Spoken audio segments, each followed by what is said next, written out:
Good morning. Let me indoctrinate you on advanced English grammar, emphasis, cleft sentences, inversion, and auxiliaries. Cleft sentences, inversion, and auxiliaries. The meaning is we can resort to a smorgasbord of grammatical structures to accentuate a toward emphasis either to a whole sentence or to a particular part of it. तो actually इस lesson का मतलब क्या है? हम हमें जो एम्फासिस दिखाना होता है एक सेंटेंस में, सेंटेंस का बहुत सारे पार्ट्स होता है, सब्जेक्ट होता है, वर्ब होता है, ऑब्जेक्ट होता है। तो हमें उस सेंटेंस के जब किसी भी पार्ट को एम्फासाइज करना होता है, किसी भी पार्ट को जब हमें इम्पोर्टेंस देना होता है, तो हम इस ग्रामर का इस्तेमाल करते हैं। We can resort to a smorgasbord of grammatical structures. Smorgasbord means a variety of grammatical structures. हम बहुत सारे grammatical structure का सहारा लेते हैं या यूज करते हैं to accentuate. Accentuate means to emphasize. To emphasize or to add emphasis either to a whole sentence, उस whole sentence को emphasize करने के लिए, और to a particular part of it, और उस sentence का कोई particular part को emphasize करने के लिए हम इस lesson का इस्तेमाल करते हैं। Emphasis, cleft sentences, inversion and auxiliaries. Suppose मान लीजिए कोई एग्जांपल के you give me you gave me a pen, you gave me a pen, आपने मुझे एक पेन दिया था। You gave me a pen. So मान लीजिए कि आपको इस सेंटेंस में यू को एम्फासाइज करना है, सब्जेक्ट जो यू है आपको उसे एम्फासाइज करना है। आप कैसे दिखाएंगे ग्रामेटिकल स्ट्रक्चर में? It is you who gave me a pen. It is you, तुमने मुझे पेन दिया था। It is you who gave me a pen. हम देखेंगे, स्ट्रक्चर्स देखेंगे इस लेसन में, आपको समझ में आ जाएगा। Cleft sentences. Cleft sentences allow us to emphasize different parts of the sentence depending on which part is the most important. Cleft sentences allow us to emphasize different parts of the sentence. Cleft sentence क्या करता है? हमें allow करता है to emphasize different parts of the sentence. एक sentence का जो बहुत सारे पार्ट्स होते हैं, सब्जेक्ट, वर्ब, ऑब्जेक्ट, नाउन, कुछ भी हो, जो होता है, ऑक्सिलरी वर्ब होते हैं, तो डिफरेंट पार्ट्स को एम्फासाइज करने के लिए हमें क्लेफ्ट सेंटेंसेस की जरूरत हमें क्लेफ्ट सेंटेंसेस की जरूरत होती है। Depending on which part is the most important, ये डिपेंड करता है कि सेंटेंस का कौन सा पार्ट ज्यादा इंपॉर्टेंट है। Cleft sentences allow us to emphasize different parts of the sentence depending on which part is the most important. Sentence का जो डिफरेंट पार्ट्स होता है उसमें से कौन सा पार्ट ज्यादा इंपॉर्टेंट होता है। Cleft sentences are usually introduced by it. ये जो क्लेफ्ट सेंटेंसेस होता है, इसे कैसे इंट्रोड्यूस किया जाएगा? सेंटेंस का जो पार्ट, जो हर एक जो वैरायटी ऑफ पार्ट्स होता है, सब्जेक्ट, वर्ब, नाउन, ऑब्जेक्ट, इनमें से कौन सा पार्ट ज्यादा इंपॉर्टेंट है, उसे हम कहते हैं क्लेफ्ट सेंटेंसेस। और उस क्लेफ्ट सेंटेंसेस को कैसे दिखाया जाता है, कैसे इंट्रोड्यूस किया जाता है? It is usually introduced by it, उससे पहले इट लगा के, और by a clause beginning with what. Cleft sentences are usually introduced by it और by a clause beginning with what. मैंने अभी अभी बताया कि you gave me a pen, हमें इस सेंटेंस में यू को, इस सब्जेक्ट जो यू है, इस पे इसको एम्फासाइज करना है। कैसे करेंगे? It is you who gave me a pen. It is you who gave me a pen. तो हमने इस क्लेफ्ट सेंटेंसेस को इंट्रोड्यूस करने के लिए क्या किए? इससे पहले इट ऐड किए। Cleft sentences are usually introduced by it और by clause beginning with what. So let's take an example. Cleft sentences beginning with it. Example: you epistolized me to be along at your truck flight in the offing. You epistolized me. Epistolize means to write a letter. You epistolized me. तुमने मुझे पत्र लिखा था। क्यों लिखा था? To be along at your trust flight in the offing. To be along means arrive. Eight your trust flight. Trust flight means सगाई, जो रिंग सेरेमनी होता है, एंगेजमेंट होता है, सगाई होता है, उसे कहते हैं trust flight. In the अफिंग, in the offing जो आने वाला होता है, जो आगे आने वाला होता है, उसे कहते हैं in the offing. You epistolized me to be along at your trust flight in the offing. जो तुम्हारा ट्रस्ट फ्लाइट, जो आने वाला ट्रस्ट फ्लाइट है, तुम्हारा जो आने वाला एंगेजमेंट रिंग सेरेमनी होता है, उसके लिए तुमने मुझे पत्र लिखा था, इस एंगेजमेंट में आने के लिए, एंगेजमेंट उस रिंग सेरेमनी अटेंड करने के लिए। You epistolized me to be along at your trust flight in the अफिंग।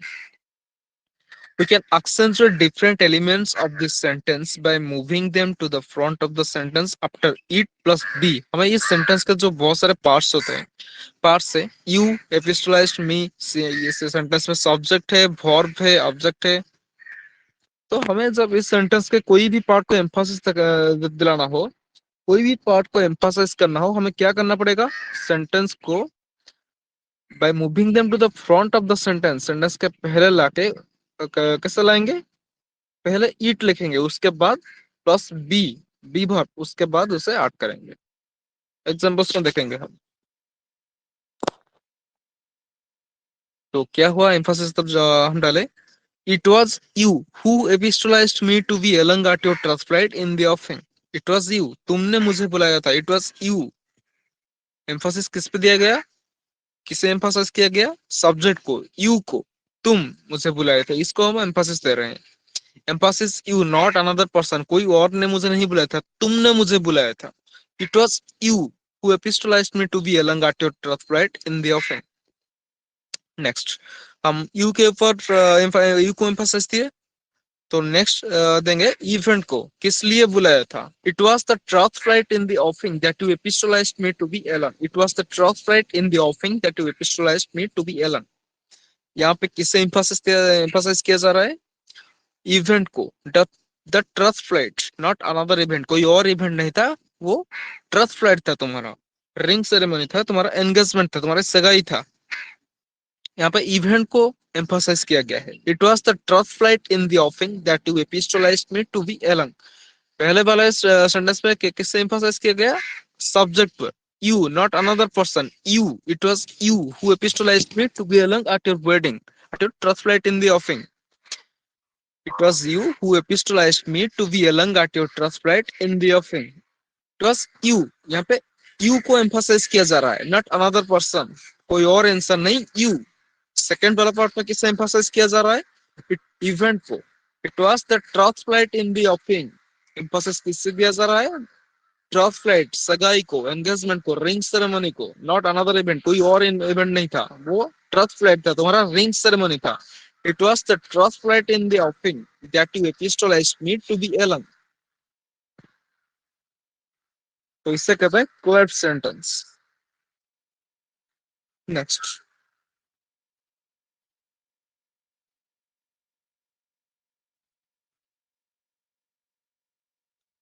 Cleft sentences beginning with what. पहले देखे थे cleft sentences beginning with it, अब देखेंगे cleft sentences beginning with what. दोनों तरीके से स्टार्ट किया जा सकता है ना, पहले वाला इट और दूसरा clause start beginning with what. तो ये है cleft sentences beginning with what. तो स्ट्रक्चर कैसे बनेगा? What plus plus B is common in spoken English. ये इंग्लिश का स्पेलिंग ENGLISH, वो प्रिंटिंग टाइप में मिस्टेक हो गया था। Spoken English, they emphasize the part of the sentence that's outside the what clause। ये किससे emphasize करता है? what clause के बाद जो पार्ट आता है, ये उससे emphasize करता है। what clause के बाद जो आता है, एग्जांपल देखेंगे हम। having a toss base with habitudinous people raise my hackles। ये जो raise my hackles लिखा है ना, raise my hackles, इसका मतलब है किसी को चिढ़ाना, to irritate someone। raise my hackles, to annoy someone। having a toss base with habitudinous people, having a toss base means a conversation, a formal conversation। having a toss base with habitudinous people, habitudinous means जो बेवकूफ होते हैं उन्हें कहते हैं habitudinous। तो उन लोगों के साथ बात करना मुझे अनाय करता है, मुझे इरिटेट करता है। raise my hackles, having a toss base with habitudinous people raise my hackles। तो एम्फासिस देखेंगे, तो क्या हमें इरिटेट करता है? Having a toss base with habitudinous people. तो देखेंगे हम एम्फोसिस कैसे डालते हैं। What rails my hackle seeds having a toss base with habitudinous people. तो व्हाट प्लस यहाँ पे क्या है? What rails my hackles. What clause है ये? What raise my hackles is having a toss base with habitudinous people. ये जो हैबिटुडिनस people होते हैं, जो बेवकूफ लोग होते हैं, उनसे बात करना मुझे इरिटेट करता है। तो क्या इरिटेट करता है? What raise my hackles. जो मुझे इरिटेट करता है वो है having a toss base with habitudinous people. तो क्या लिखा लिखा गया था डेफिनेशन में? What clause plus B is common in spoken English. They emphasize the part of the sentence. They emphasize the part of the sentence that is outside the what clause. ये किससे emphasize करते हैं? They emphasize the part of the sentence that's outside the what class. What class के बाहर outside जो sentence होता है उससे एम्फासाइज करता है। तो व्हाट क्लास के आउटसाइड यहाँ पे कौन सा सेंटेंस है? व्हाट क्लास जो है what raise my hackles is, ये है व्हाट क्लास जिसके आउटसाइड कौन सा सेंटेंस है? Having a toss pace with habitudinous people. ये इससे एम्फासाइज करता है। व्हाट क्लास जो है किससे एम्फासाइज करता है? Having a toss pace with habitudinous people. They emphasize the part of the sentence that outside the what clause. तो यहाँ पे व्हाट क्लास है what raise my hackles is having a toss pace with habitudinous people. Next, I am contemptuous of your fluxiness and hillification of the elders' advice. मतलब जो elders के advice होता है उससे केयर ना करना। ये एडवांस में लिखा है I am contemptuous of your fluxinous and hilifilification. मतलब जो केयरलेस बिहेवियर होता है, fluxinous and hilifilification of the elders advice. Contemptuous of means मुझे अच्छा नहीं लगता है तुम्हारा बड़ों के बातों का अनादर करना। I am contemptuous of your fluxinous and hilifilification of the elders advice. Emphasis तक कैसे डालते हैं? तो हमें क्या अच्छा नहीं लगता? मुझे क्या अच्छा नहीं लगता? तुम्हारा बड़ों के उपदेश का, एडवाइस का अनादर करना। देखेंगे हम कैसे एम्फासिस दिखाएंगे। Emphasis what I am contemptuous of you is. What I am contemptuous of you is, मुझे क्या बुरा लगता है तुम्हारे बारे में। What I am contemptuous of you is है what plus your fluxinous in hilifilification of the elders advice. तो व्हाट प्लस के बाद जो सेंटेंस है हम उसे कैसा एम्फासिस दिलाएंगे? What I am contemptuous of you is your flexiness and hillification of the elders' advice. इस तरह। Next, I like best about you is your showing deference towards the Philipsarian person. यहाँ पे जो word लिखा है I like best about you is your showing deference। जो word है deference ये एक noun है, इसका मतलब है respect। I like best about you is your showing deference towards the Philipsarian person। मुझे तुम्हारे बारे में एक चीज बहुत अच्छा लगता है। क्या अच्छा लगता है? तुम्हारा बड़ों को, तुम्हारा इनोसेंट लोगों को सम्मान दिखाना।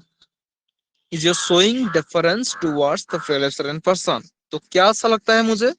तुम्हारा बड़ों को, तुम्हारा इनोसेंट लोगों को, प्रिलेसरेंट मींस इनोसेंट, जो अच्छे लोग होते हैं उनको सम्मान दिखाना। तो इस पार्ट को हम कैसे इंफोसिस देंगे? देखेंगे। What I like best about you is, what I like best about you is you're showing deference towards the freelancer person। What I like best about you is, मैं तुम्हारे बारे में जो चीजें मुझे बहुत अच्छा लगता है तुम्हारे बारे में वो क्या है? तुम्हारा इनोसेंट लोगों को या अच्छे लोगों को, ऑनेस्ट लोगों को सम्मान दिखाना। You are showing difference towards the freelancer person.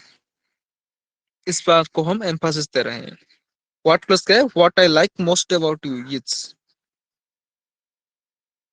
Next, the kind of cleft sentences can also be begun with where, why, how, who. This kind of cleft sentences, cleft CLEFT, ये type mistake है, typing mistake है। This kind of cleft sentences can also be begun with where, why, how, who. इस तरह के cleft sentences where, why, how, who से भी start किया जा सकता है। Example, who bent over backwards for me during my hostile life is still on my radar। Who bent over backwards for me during my hostile life, जिसने मुझे मेरे मुश्किल वक्त में हेल्प किया था, मेरी मदद किया था। who bent over backwards for me, bend over backwards for me means to help someone, ये पास्ट में है। bent, bent, पास्ट फॉर्म है bend, bend over backwards for someone, यहाँ पे पास्ट में लिखा गया है who bent over, जिसने मेरी मदद की थी। who bent over backwards for me during my harsh trouble life, harsh trouble means मेरे मुश्किल वक्त में, मेरे गरीबी लाइफ में। is still on my radar, वो अभी भी मेरे संपर्क में है। still on my radar, on my radar means संपर्क में होना, still on my radar। who bent over backwards for me during my harsh trouble life is still on my radar। Next, why I banked upon that amateurist, मैंने उस धोखेबाज पर क्यों यकीन किया। why I banked upon that amateurist, amateurist means धोखेबाज इंसान होता है जो। bank upon means to believe someone। why I banked upon that amateurist is still unbeknownst to me, ये मुझे अभी भी अनजान है, मुझे पता नहीं मैंने उस धोखेबाज के ऊपर क्यों यकीन किया था। why I banked upon that amateurist is still unbeknownst to me। unbeknownst means unknown, मुझे अभी भी पता नहीं है कि मैंने उस धोखेबाज पर क्यों यकीन किया था। Next, how I carried up the firm despite being a hostable person, एक गरीब इंसान होने के बाद ही मैंने कैसे सक्सेस हासिल किया, कैसे सफल हुआ। How I carried up the firm, carry up the firm means to get success और to succeed. How I carried up the firm, मैंने कैसे सफल हुआ। How I carried up the firm despite being a hostable person, एक गरीब इंसान होने के बावजूद, despite being a hostable person, एक गरीब इंसान होने के बावजूद मैंने कैसे सफल हुआ। How I carried up the firm despite being a hostable person is an impetus for the despondent people, is an impetus प्रेरणा, इंस्पिरेशन है। इम्पेटस मीन्स इंस्पिरेशन, प्रेरणा है। Is an impetus for the despondent people, despondent means जो बेसहारा होता है, जिनके पास पैसा वगैरह बहुत, को जो अमीर नहीं होते हैं, बेसहारा होते हैं, उन्हें कहते हैं डेस्पोंडेंट। तो बेसिकली उन लोगों का चाहत नहीं होता है कि हम कभी सफल हो पाएंगे, कभी बड़े आदमी बन पाएंगे। तो ये उन लोगों के लिए एक इंस्पिरेशन है, एक इम्पेटस है। मैं कैसे सक्सेस हासिल किया, एक गरीब, एक हॉस्टेबल, एक गरीब इंसान होने के बावजूद भी, ये उन लोगों के लिए एक इंस्पिरेशन है, डेस्पोंडेंट लोगों के लिए। How I carried up the firm despite being a hostable person is the impetus for the despondent people. Next, he didn't know where I had pernoctated in the Nadi station night prior to coming home. He didn't know, उन्हें पता नहीं था, where I had pernoctated, मैं कहाँ रुका था, in the Nadi station night। Nadi station means the day before yesterday, yesterday से पहले जो दिन आता है उसे कहते हैं नडे स्टेशन। हमारे जैसे टुमारो के बाद जो आता है हम उसे कहते हैं ए डे आफ्टर टुमारो। ऐसे यस्टरडे से पहले वाला जो दिन होता है, ए डे बिफोर यस्टरडे, उसे कहते हैं नडे station. Where I had pernocted in the नडे station night prior to coming home, मेरे घर आने से पहले उस रात को कहाँ रुका था, उन्हें पता नहीं था। He didn't know where I had pernoctated in the Nadi station night prior to coming home। Pernoctated means रुकना, कहीं जगह पर टेम्पररी स्टे करना, उसे कहते हैं pernoctate। इसका नाउन फॉर्म है pernoctation। He didn't know where I had pernoctated in the Nadi station night prior to coming home। Next, inversion with negative adverbials, inversion with negative adverbials। We can also use inversion to add emphasis। हम emphasis दिखाने के लिए inversion भी add कर सकते हैं। वहां पे ऐड करते थे it and what plus, it what plus where why who, ऐसा था। अब देखेंगे कैसे inversion ऐड करेंगे नेगेटिव adverbials पे emphasis दिखाने के लिए। We can also use inversion to add emphasis। It has a more formal, persuasive and impressive effect। To invert a sentence, we put the adverbial। Adverbials क्या होता है, example never, rarely, not only, etcetera, इसे कहते हैं adverbial, negative adverbials. ये hardly वगैरह सब कुछ नेगेटिव एडवर्बियल्स होता है ना। To invert a sentence we put the adverbial never, rarely, not only, etcetera are the beginning and change the normal position of the subject and the auxiliary verb. हम पहले किससे रखेंगे, नेवर, रेयरली, नॉट ओनली, ये सब negative adverbials को पहले रखेंगे। और क्या करेंगे, and change the normal position of the subject and the auxiliary verb. जो हमारा नॉर्मल पोजीशन होता है सब्जेक्ट और ऑक्सिलरी वर्ब, जो पहले आता है सब्जेक्ट उसके बाद ऑक्सिलरी वर्ब आता है, हम उस नॉर्मल पोजीशन को चेंज करेंगे। एम्फोसिस दिखाने के लिए उसे हम इन्वर्ट करेंगे, इन्वर्सन करेंगे। To invert a sentence we put the adverbial never, rarely, not only etcetera at the beginning, हम उससे पहले रखेंगे, ये जो नेगेटिव एडवर्बियल्स होते हैं उससे पहले रखेंगे। And change the normal position of the subject and the auxiliary verb, subject और ऑक्सिलरी वर्ब का जो नॉर्मल पोजीशन होता है, मतलब पहले सब्जेक्ट आता है उसके बाद ऑक्सिलरी वर्ब आता है, उससे हम इन्वर्ट करेंगे, उस पोजीशन को हम चेंज करेंगे, मतलब पहले ऑक्सिलरी वर्ब ले आएंगे उसके बाद सब्जेक्ट रखेंगे। एग्जांपल्स में देखेंगे हम। Examples, I have rarely commode conquest in 5 figures in my life, ये जो लिखा है 5 फिगर्स ना, मतलब ऐसा अंक जो 5 फिगर में हो। सपोज 3 फिगर, 3 फिगर किससे कहेंगे? 100, 200। 4 फिगर किससे कहेंगे? 1000, 2000। तो 5 फिगर मतलब उस ऐसा फिगर 5 नंबर्स होगा। I have rarely commode conquest in 5 figures in my life, मैंने अपने जिंदगी में 5 फिगर्स में शायद ही कभी पैसा नहीं कहा, बहुत कम पैसा कमाया। I have rarely commode conquest in 5 figures in my life. Inversion कैसे करेंगे? Rarely have I commode conquest, वहां पे था पहले सब्जेक्ट आई हैव, पहले सब्जेक्ट उसके बाद हैव था, वर्ब था। अब हम इन्वर्ट कर देंगे, पहले नेगेटिव एडवर्बियल रखेंगे रेयरली, आई हैव रेयरली। यहाँ पर नेगेटिव एडवर्बियल कौन सा है? रेयरली। हम क्या पढ़े थे? पहले हम नेगेटिव एडवर्बियल को रखेंगे, उसके बाद जो नॉर्मल पोजीशन होता है सब्जेक्ट एंड ऑक्सिलरी वर्ब का, उसे हम इन्वर्ट कर देंगे। यहाँ पे हो गया invert. Rarely have I have rarely, पहले रेयरली उसके बाद सब्जेक्ट और वर्ब का जो नॉर्मल पोजीशन है उसे हम इन्वर्ट कर दिए, पहले वर्ब ले उसके बाद सब्जेक्ट रखे। Rarely have I commode conquest in 5 figures in my life, commode conquest means to earn money. Rarely have I commode conquest in 5 figures in my life. Next, I have rarely seen such a Philipsarian person. I have rarely seen such a Philipsarian person. Philipsarian means innocent. Inversion कैसे करेंगे? पहले लेंगे negative adverbial, उसके बाद verb, फिर subject. Rarely have I seen such a Philipsarian person. Rarely have I seen such a Philipsarian person.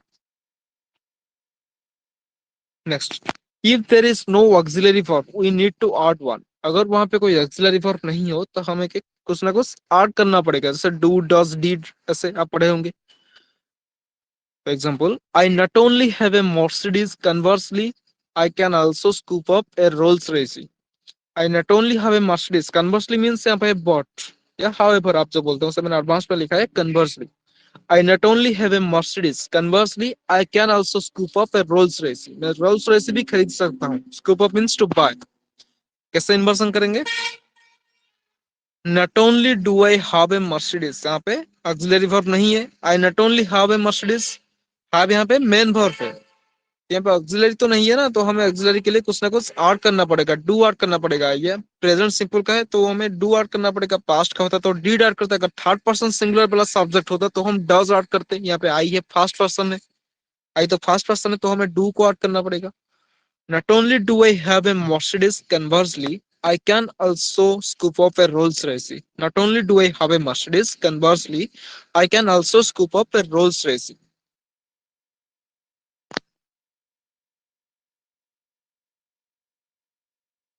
Next, little, no solar, or not. Some other negative words and expressions used like this are little, no sooner, never, or not. Example, I didn't get an epiphany that my business was going into tailspin. Going into tailspin means तो घाटे में जा रहा है, loss में जा रहा है। I didn't get an epiphany, मुझे पहले से पता नहीं था, मुझे रियलाइजेशन नहीं हुआ था that my business was going into tailspin, कि मेरा व्यापार, मेरा बिजनेस घाटे में जा रहा है, लॉस में जा रहा है। कैसे इन्वर्सन करेंगे? अब डालेंगे लिटिल, नो सूनर, नेवर और नॉट। पहले लिटिल में देखेंगे, little did I get an epiphany that my business was going into tailspin. Little did I get an epiphany that my business was going into tailspin. बस पहले negative adverb रखना है, उसके बाद ऑक्सिलरी, फिर सब्जेक्ट। उस पोजीशन को जो नॉर्मल पोजीशन सब्जेक्ट और ऑक्सिलरी वर्ब का होता है उसे हम चेंज करना होता है, और उससे पहले बस एक नेगेटिव एडवर्ब डाल देना है। जैसे लिटिल, उसके बाद उस नॉर्मल पोजीशन को सब्जेक्ट और ऑक्सिलरी वर्ब को चेंज करके हमने यहाँ पे लिख दिया है डिड आई डिडंट लिखा था पहले में, यहाँ पे लिखा है did I. Little did I get an AP, क्योंकि लिटिल नेगेटिव है, नहीं तो यहाँ पे भी डिडंट हो जाता। ये लिटिल पहला वाला नेगेटिव है ना, तो इसके बाद यहाँ पे डिडंट लिखा था, यहाँ पे डिड हो गया। लिटिल और ए लिटिल के बीच में आपको डिफरेंस पता होगा, वो है little did I get an epiphany that my business was going into टेलस्ट्रीम।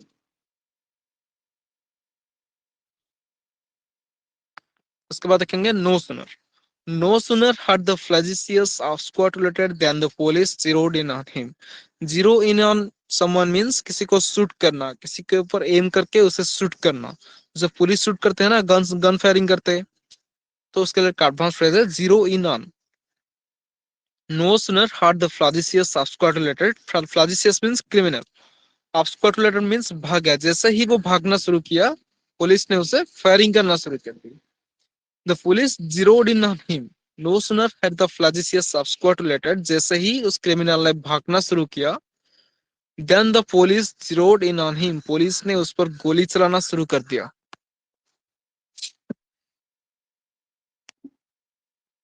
Simple में कैसे होता है? The flagitious had absquatulated, तो यहाँ पे हम उसे इन्वर्ट कर दिए, had the flagitious auxiliary verb और सब्जेक्ट का इन्वर्ट कर दिए, और उससे पहले नेगेटिव एडवर्बियल रख दिए no sooner. Next not. Not for a moment did I cogitate she would ever hornswoggle me. मैंने कभी भी एक मोमेंट के लिए भी नहीं सोचा कि वो कभी मुझे धोखा देगा। Not for a single moment, not for a moment did I cogitate. Cogitate means think, to think.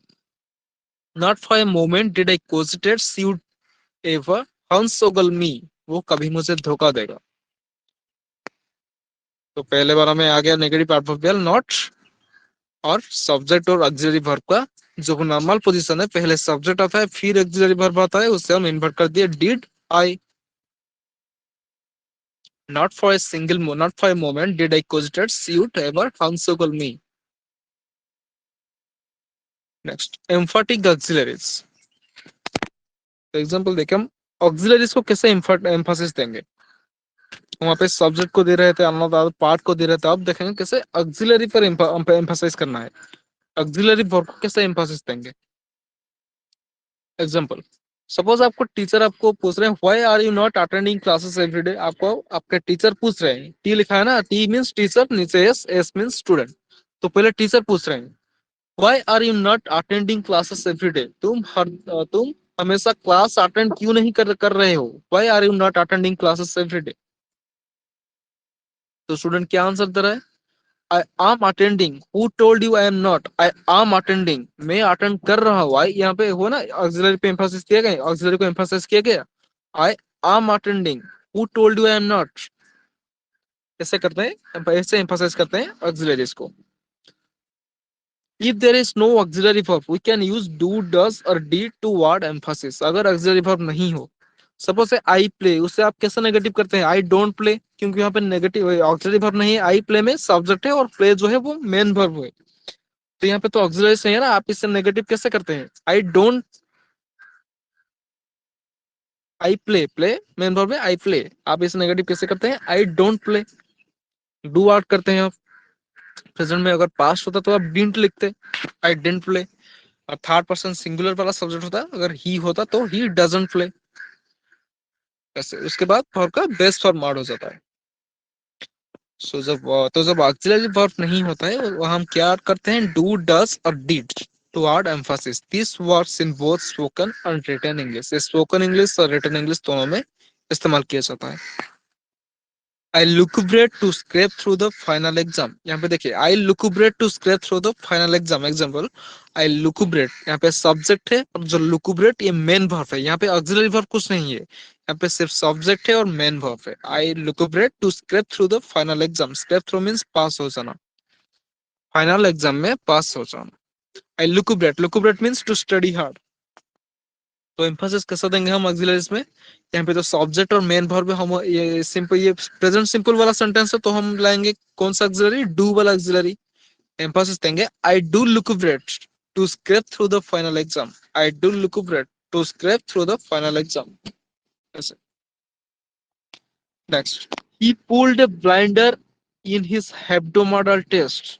pulled a blinder means to perform better, to perform well, अच्छा परफॉर्म करना। he pulled a blinder, ये past simple वाला sentence है, past indefinite का है, he pulled a blinder, pulled लिखा है verb का second form, he pulled a blinder in his hebdomadal test, hebdomadal means weekly, तो वीकली टेस्ट होता है आपके स्कूल में हुआ हो रहा होगा, weekly test, monthly test, yearly test, annual test, तो इस तरह ये hebdomadal, hebdomadal means weekly test, he pulled a blinder in his hebdomadal test, तो जो उसका वीकली टेस्ट था, जो हेब्डोमोडल टेस्ट था, उससे उस एग्जाम में उसने अच्छा परफॉर्म किया था, he pulled a blinder, he performed well, he pulled a blinder in his hebdomadal test, हम एम्फासिस कैसे देंगे, ही पुल्ड अ ब्लाइंडर, ये पास्ट इंडेफिनाइट वाला सेंटेंस है, तो हम यहाँ पे कौन सा ऑक्सिलरी लाएंगे, डिड लाएंगे, he did pull a blinder in his hebdomadal test, अगर प्रेजेंट होता तो डू लाते, ये पास्ट का है तो डिड लिखेंगे, he did pull a blinder in his hebdomadal test. Next, he ingurgitates, यहाँ पे प्रेजेंट सिंपल है, ही थर्ड पर्सन सिंगुलर वाला सब्जेक्ट है ही, तो इनगर्जिटेट्स, ही इनगर्जिटेट्स, इनगर्जिटेट्स मींस ड्रिंक्स, पीना, he ingurgitates decoction to keep cough and cold at bay, decoction जो काढ़ा होता है, मतलब जो आपकी सर्दी और खांसी होती है, आप काढ़ा पीते हैं ताकि का थ्रोट क्लियर हो सके, उसे कहते हैं decoction, to keep cough and cold at bay, इससे दूर रहने के लिए वो डिकक्शन या काढ़ा पीता है, he ingurgitates decoction to keep cough and cold at bay, तो एम्फासिस कैसे दिखाएंगे, ये प्रेजेंट इंडेफिनिट वाला सेंटेंस है और सब्जेक्ट है थर्ड पर्सन सिंगुलर, इसलिए इनगर्जिटेट्स हुआ है, तो कौन सा ऑक्सिलरी लाएंगे, डज लाएंगे, ही डज इनगर्जिटेड, ये जो सब होता है डू डज डिड, इसके बाद हमेशा वर्ब का बेस्ट फॉर्म रहेगा, यहाँ पे देखिए ही डिड पुल ए ब्लाइंडर, वहां पे दिखे थे ये डू के बाद भी बेस्ट फॉर्म आया था, यहाँ पे है डस, इसके बाद भी बेस्ट फॉर्म में आएगा वर्ब का, यहाँ पे इनगर्जिटेड से यहाँ पे ये हट गया इनगर्जिटेड,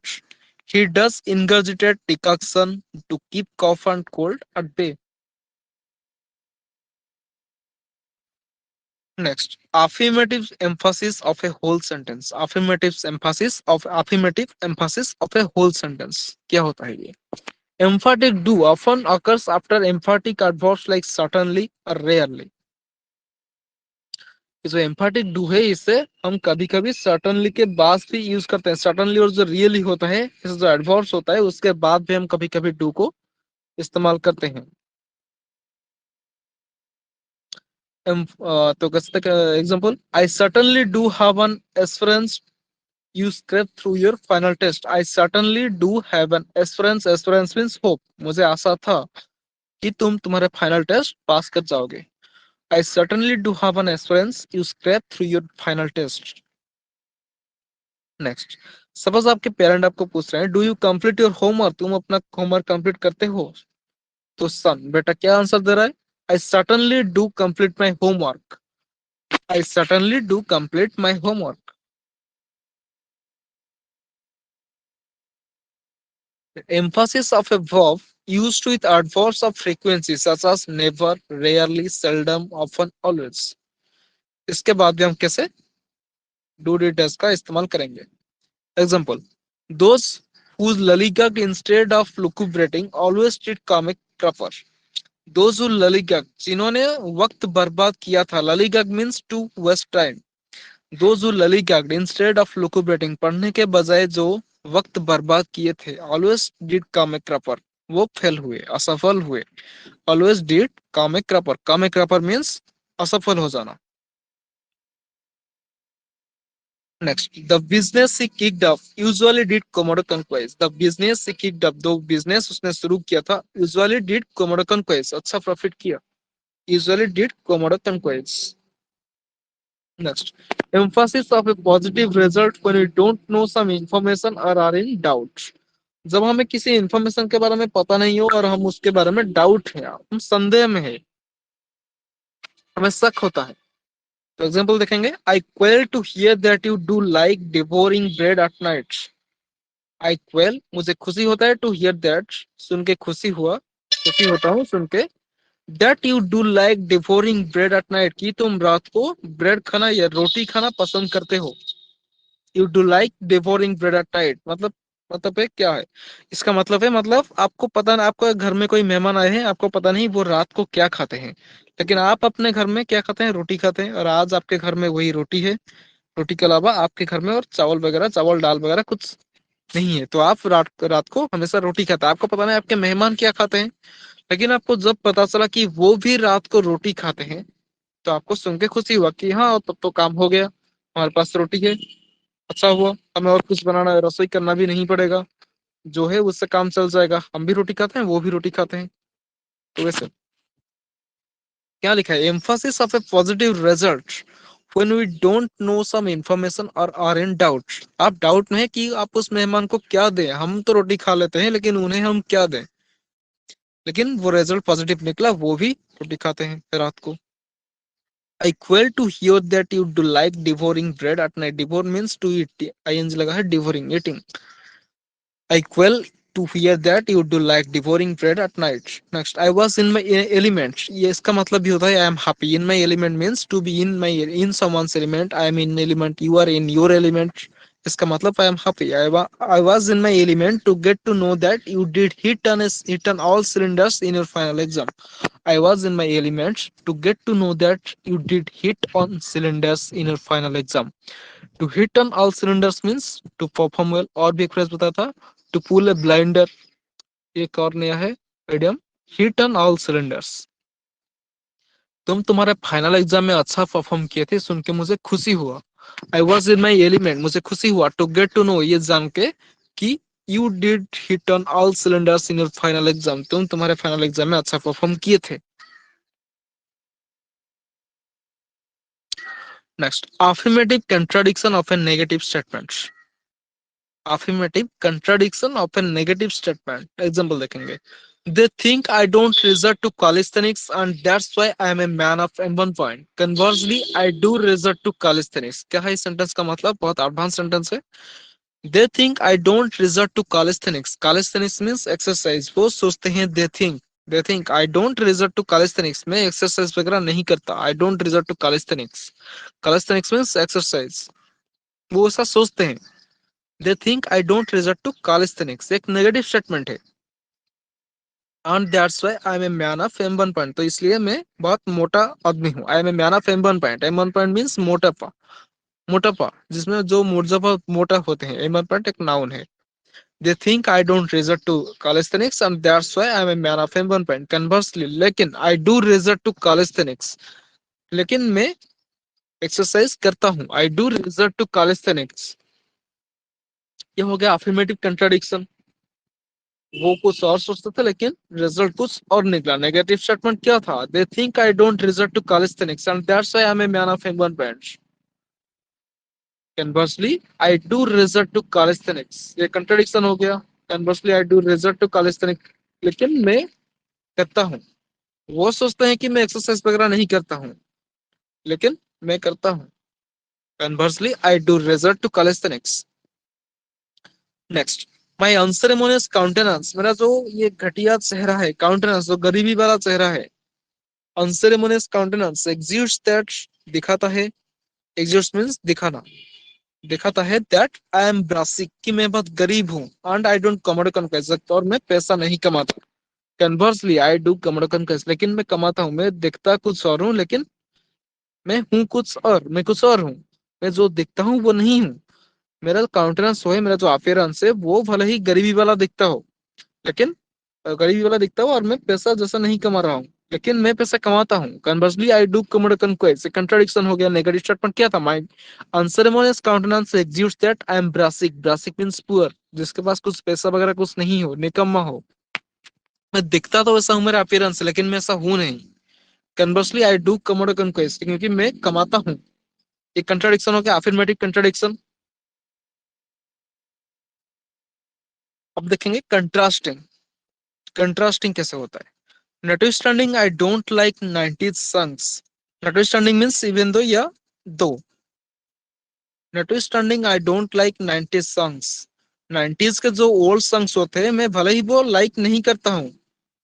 आई do like Udit Narayan Mitwa song, लेकिन जो उदित नारायण का मितवा सॉन्ग है ये भी तो 90s वाला सॉन्ग है ना, ये भी ओल्ड सॉन्ग है, लेकिन मुझे वो वाला सॉन्ग बहुत पसंद है। 90s का सॉन्ग मुझे पसंद नहीं है, लेकिन मुझे 90s का वो वाला सॉन्ग जो उदित नारायण का मितवा सॉन्ग है मुझे वो वाला पसंद है। इसे कहते हैं contrasting.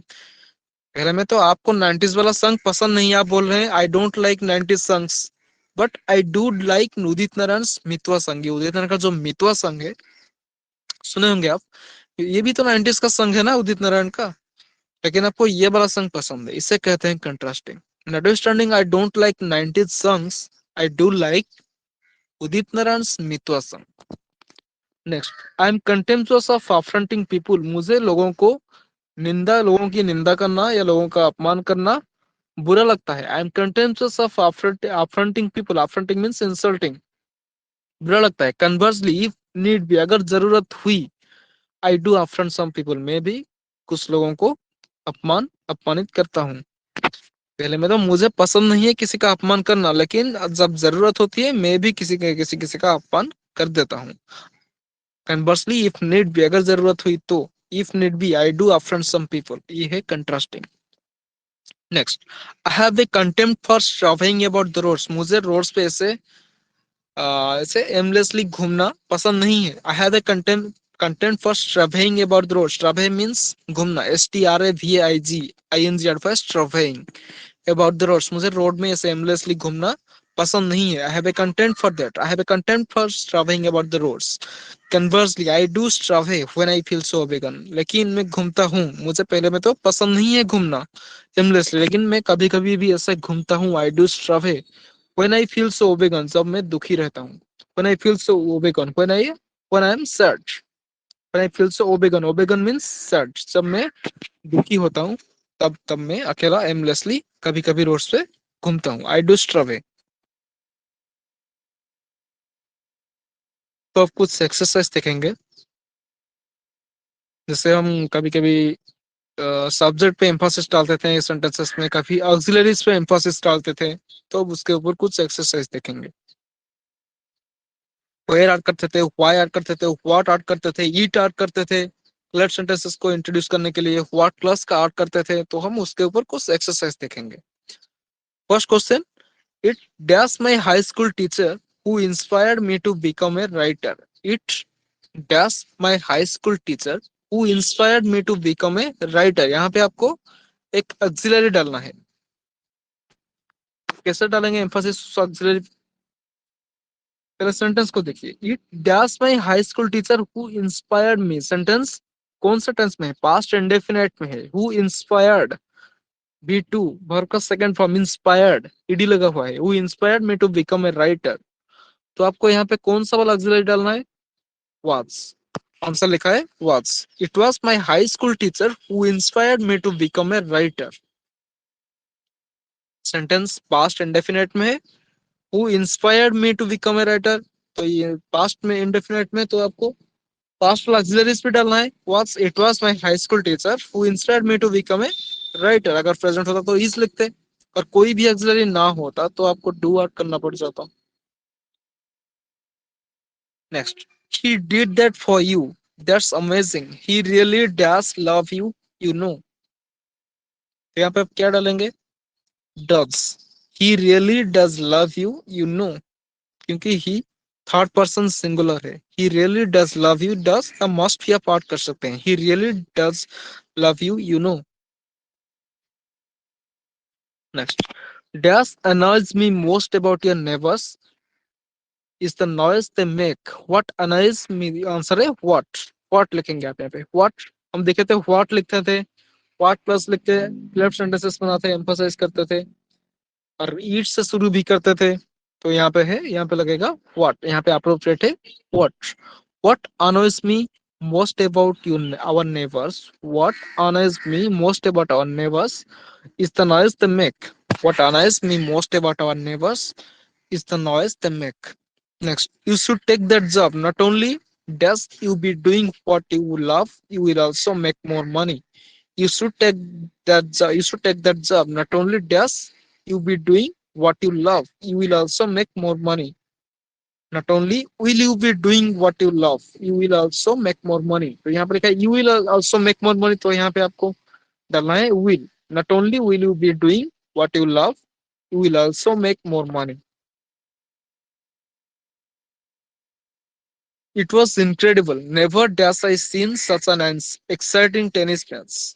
It was incredible. Never dash I seen such an exciting tennis match. यहाँ पे आप हार्ड भी लिख सकते हैं, हाफ भी लिख सकते हैं. Never had I seen such an exciting tennis match. Never have I seen such an exciting tennis match. Next, the screenplay was dash I liked most about the film. What? Answer A. What? The screenplay was what I liked most about the film.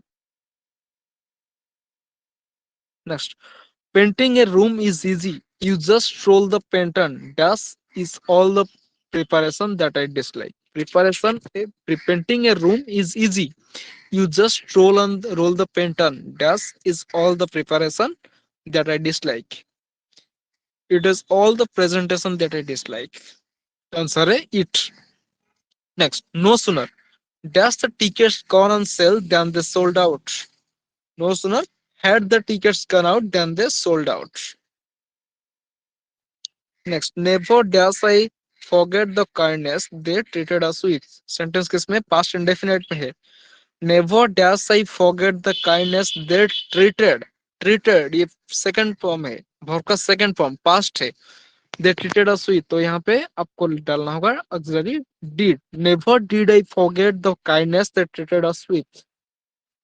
Next, under no circumstances dash students allowed to speak during the exams this week. Under no circumstances dash students allowed to speak during the exams this week. Are. Answer A, are. Under no circumstances are students allowed to speak during the exams this week. Next, we thought he was lying. Only later dash we realized that he had told us the truth. ये past perfect है that he had told us the truth. तो ये only letter में यहाँ पे आपको past भी दिखाना है, पास्ट वाला आंसर डालना है. तो क्या लिखेंगे? Only letter did we realize that he had told us the truth. Answer है did. Dash I really wanted to study at university was art. What I really wanted to study at university was art. What I really wanted to study at university was art. Answer है what. Next, Dash was my uncle who told me the horrible news. Dash was my uncle who told me the horrible news. Answer है it. It was my uncle who told me the horrible news. Next, never again Dash I trust him after he told them my secret. Never again did I trust him after he told them my secret. Answer है did. Next, in an emergency, what you should do first? Dash call your family. In an emergency, what you should do first is call your family. यहाँ पे emphasis है, emphasis किया जा रहा है is को. What you should do first is call your family. Next, Dash let me know when you arrive, please. Otherwise, I'll be worried. Dash let me know when you arrive, please. Otherwise, I'll be worried. Answer is do. Do let me know when you arrive, please. Otherwise, I will be worried. तो ये था आज का advance grammar, Mphasis, cleft sentences, inversion and auxiliaries. Thank you students.